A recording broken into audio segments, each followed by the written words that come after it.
Hi friends, இன்றைக்கி நம்ம சேனலில் அரிசி மாவில் ரொட்டி எப்படி செய்கிறதுன்னு பார்க்கலாம் வாங்க. இது சாப்பிட ரொம்ப நல்லா இருக்கும். பசங்களும் விரும்பி சாப்பிடுவாங்க. வாங்க ஸ்டெப் பை ஸ்டெப்பாக எப்படி செய்கிறதுன்னு பார்க்கலாம். ஸ்டவ் ஆன் பண்ணிவிட்டு ஒரு அகலமான பாத்திரத்தில் 1/2 லிட்டர் அளவுக்கு தண்ணி சேர்த்துருக்கோம். நல்லா கொதித்ததும் கொஞ்சமாக கல்லுப்பு சேர்த்திக்கலாம்.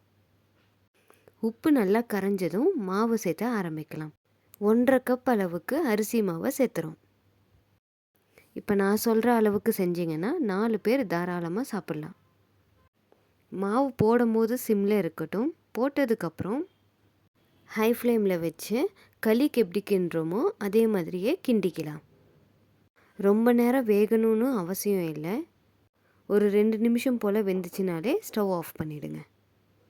நல்லா ஆறுனதுக்கப்புறமா க்ளீனாக பிசைஞ்சிட்டு உருண்டை பிடிச்சிக்கலாம்.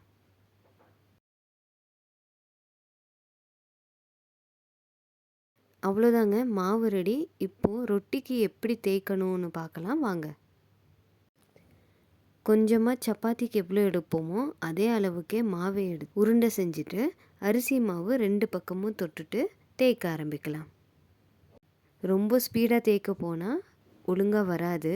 நம்ம கையளவுக்கு தேய்ச்சிட்டு சைடில் எல்லாம் ஒரு தடவை ப்ரெஸ் பண்ணிக்கோங்க இந்த மாதிரி. அப்போ தான் நமக்கு ஷேப் க்ளீனாக ரவுண்டாக வரும்.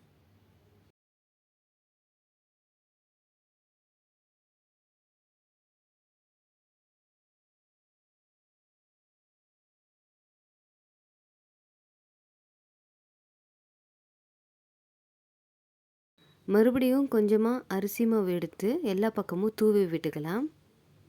நிதானமாக தேய்க்க ஆரம்பிச்சிடலாம். மெலிசாக இருந்தால் தான் சாப்பிட நல்லாயிருக்கும். அதனால் முடிஞ்ச அளவுக்கு மெலிசாக தேய்ங்க.